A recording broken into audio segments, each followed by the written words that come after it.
apparently the city of San Francisco is progressing as usual into Progressiveville. I saw some of this.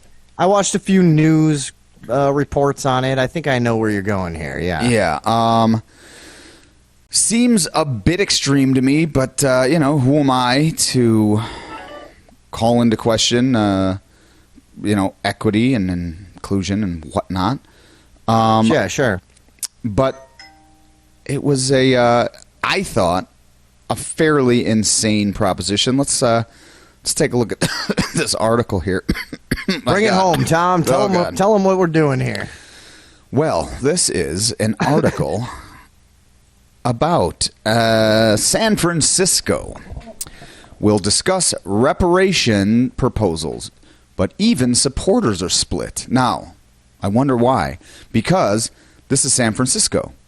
Yeah, once great city until Charles Manson and his followers ruined it. Yeah, they ruined everything, causing concern and strife throughout the population, and they never really recovered. No. Everyone there has just been a real nervous Nelly and has collected at the bottom of the libtard pile for quite some time. So let's see what they're doing. This is... between the Beatles and Charles Manson, that town didn't stand a chance. No, it didn't. You know what I mean? And all the fucking billions of dollars pumped into it every year for no reason.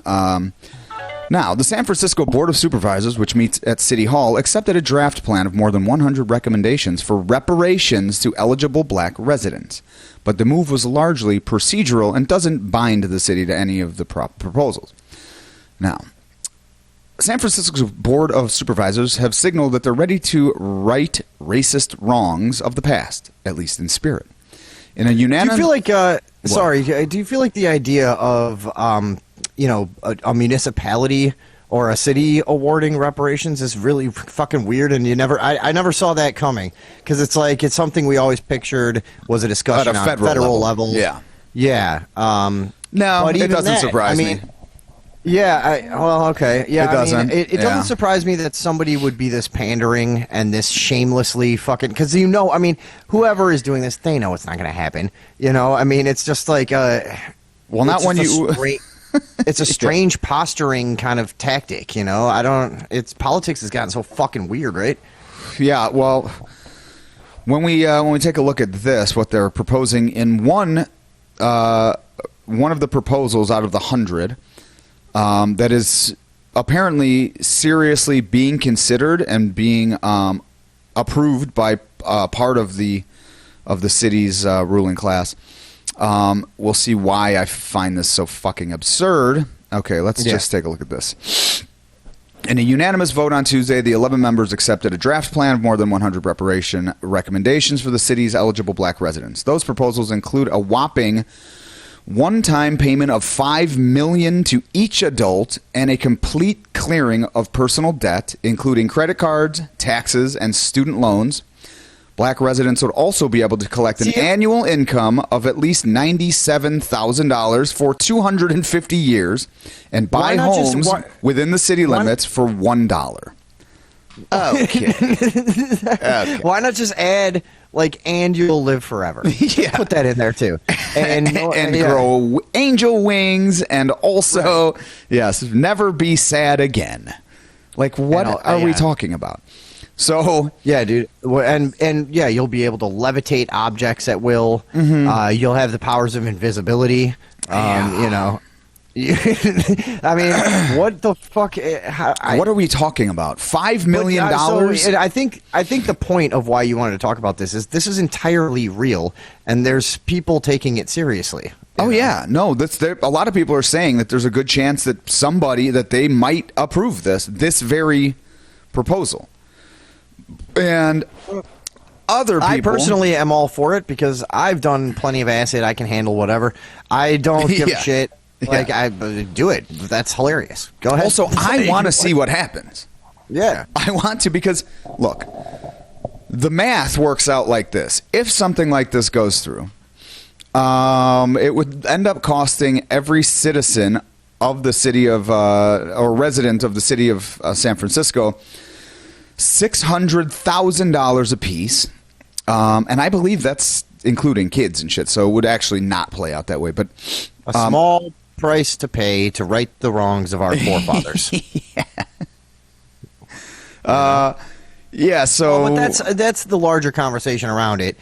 Is obviously, whatever. We can have the same old stupid, cheesy conversation about, like, well, if you give the reparations, then are we going to, right every single wrong that's ever been committed and blah, blah, blah, whatever, and, Yeah, what happened specifically in San Francisco with the Chinese residents? Because it turns out California never even had slavery. They didn't have slavery. San Francisco specifically didn't have slavery. I think was the state founded after slavery, after the Civil War? I'm not sure. I mean, there were people out there, but was it actually like a state? Yeah, it was never. A thing there, like an institutionalized thing there. Sure. Slavery.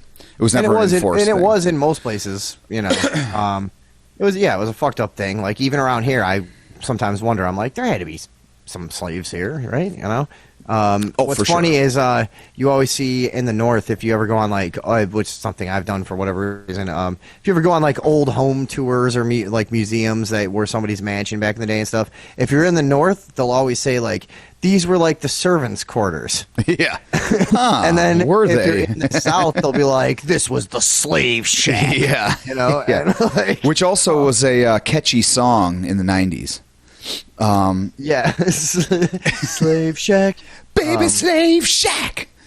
Yeah, man, those guys were on so much cocaine. I saw that video recently. Oh yeah, that was. Yeah, it couldn't have been more obvious. No, whatever. Anyways, sidetrack. But no, yeah, but like it's funny they don't just like it never made it into our history in the North, and there were slaves all over the place. Of course, Illinois was one of the worst fucking places. You know? And also like Connecticut and like Boston and like those, there were slaves all over the fucking place. That's where slave owners lived. This was like, yeah. So, anyways, but yeah, the notion that this is somehow a feasible plan in any capacity is so, it's like it's outlandish. Like, how are you even proposing something like that with a straight face? And again, then you go back to like, okay, well, who's eligible? Can you prove you're a descendant of a slave? Whatever. Now, my guess is that most... Yeah, that's a tough one, too, because like of course. Like a lot of black people, I don't know but a lot of black people here, I feel like, just assume they're a descendant of slaves when there's a lot of different ways people got here. And there's a lot of different things, you know what I mean? And if you don't know your specific history... It's like, not everybody. So then it's fucked up. Like, now you have to prove that somehow, or like, no, and probably also, not. Like most times, there's a ton of family lore like that. Even like Europeans and shit. Like everyone's like heard these stories. Oh, we're this and we're Sicilian, and now that you have genetic testing, everyone's like, oh, I guess I'm none of that. You know what I mean? And then all of a sudden, all of these these family legends are all disproven in one fell swoop. And so it's so hard to even say when you do have a clear history, supposed clear history of your lineage and of who came where and whatever. So yeah, that's already an obstacle. Secondly, $600,000 a piece per citizen. Well. It's cockamamie. Everyone's moving. Chris. Yeah. You're destroying your city. Nobody is going to stay there. I don't care how fucking liberal you say you are. When that bill comes in, and when they go, hey, you're going to have to pay, and I'm sure it's not going to be in a one-time payment, but your fucking taxes are going to already the highest in the country or one of the highest in the country. And so you've already seen this mass exodus from certain states like California and specific cities like LA and San Francisco. And so all you're doing is just destroying your city further. And it's just, because what does it do then? And you're selling houses to people for $1. This is one of the most fucking high valued property markets Where do they get the in houses? the world. They're just, where do the houses come I know. What does that even mean? Don't know. That's what I'm saying. This can't be a thing like you would like to believe that no adult could possibly take this seriously and that it's not getting any traction in the media and it's not fucking... But there are serious reports on like NBC about it. Yeah. Well, this is NPR. This Yeah. Yeah, this article that it's like some crazy person wrote this, and it's part of some like overall agenda that probably is like behind closed doors. They would admit is like, well, no, we're just like fucking going way overboard in some sort of like opening negotiation tactic or something. Or whatever. Yeah, that's what this seems more like. It's just like an opening gambit. That's kind of what this seems like to me. But the simple fact is this is the way. I don't understand Democrats' tactics these days. I really just don't understand it. They double down, triple down, quadruple down, and you're just losing voters. That's what's happening. Like, eventually, you're going to push out anyone that are not just like dyed in the wool fucking, like just absolute immovable Democrat. Those are it just doesn't make any sense. You're just basically ushering in a Republican majority. Then is really what's going to happen. I don't know. I kind of feel like we're getting back towards when where I felt like we were 8 or 10 years ago, where more and more people. I don't know, dude. I've been on a streak lately where everyone I meet is like a fucking. I don't do either of these parties. The whole thing is fucking rigged. That's true. It's like I feel like we're moving back towards that kind of vibe in society. At least anecdotally, from my experience, that's what I've been noticing lately. Is almost everyone I talk to. Yeah. Like, I'm not voting for either of these motherfuckers. I'm fucking done. I'm removing my fucking participation and consent in this system. Yeah, which again, I think hurts the left because it's usually not. Republicans aren't doing that. Republicans are like, yeah, okay, we're still here. You know what I mean? Republicans are for the most part. I do. Yeah, I don't really know very many people that are either anymore. I don't know. Yeah, but that's also by design because that's one of the things. If somebody is like a Republican or a Democrat, I probably just won't really want to fucking hang out with them that much. But, yeah, let's say centrists that do think that they have to vote on policies, right? Now, I get a lot of people are saying, like, I'm done with this whole system. But when it comes down to, brass tacks, and when it comes down to crunch time, they're not. Most people, if they, have been voting and are a voting, are a participant in the system, and they see that as like a civic duty, they're probably going to be like, all right, let me see. And this type of shit, it's not pushing Republicans anywhere. You know what I mean? It's not drawing anyone from the right or the right-leaning center over to the left. It's pushing everyone away from that. You know what I mean? It's just these ludicrous. Bill Maher talks about this ad nauseum at this point. Everybody does, and so we'll do it too. But yeah, you've been hijacked by the craziest fucking, progressives that you could possibly be, in bed with right now. They're controlling how did this happen shit. Exactly. If you could trace it back, how exactly did it happen that the kind of like standard of behavior in the Democrat? But we should. Because the Republicans have their fucking insane religious shit sometimes, sure, or their fucking, their moral authority bullshit. Absolutely, and whatever, blah, blah. So I don't want anybody to think it's just. But it's like, how did it happen that the standard of behavior for the Democrats became like so? They became so permissive of absolute fucking insanity. Where it's like because under the kind of banner of compassion, it ran away with itself and became compassion became to them indistinguishable from just like coddling and reaffirmation, lip service of the most extreme. If you want to put on your tinfoil hat, how did it happen? Huh? If you want to put on your tinfoil hat and come on a little voyage with me. We could go down a couple roads here. So there's a lot of people that would say that there was infiltration by the Kremlin and by communist China that have been putting into place a lot of social engineering programs in our country, buying up a lot of things, sort of seeding ideas. And then you have financiers like George Soros who literally finance the most fringe elements of this and get people elected who back this because they can't not because that's where their money's coming from. So then they have to kind of just sort of bend to that sort of pressure. And I don't know why. A real conspiratorial person would say that it is, that somebody out there has been and is trying to topple the American empire. Which I don't understand why that's seen as such a conspiracy theory, because if you don't think every single nation would like to topple every other nation and take it over, well, you're fucking an idiot then. Because that's just what they want. History, like most of the things that people dismiss as insane, like that, you read through history, and I mean history is conspiracy theory. It's all we're saying is like something that has happened 1,000 times might happen again. Yeah, it was some powers that be may be pushing for it nefariously. And there's people sneaking around as there always were. Do you remember when Bill Clinton alliances? When Bill Clinton had all these communist Chinese officials, like after hours in the White House a bunch of times, and the Republicans were yelling about that and saying that he was selling out our country, and they were like, "You're an idiot, you're racist," whatever.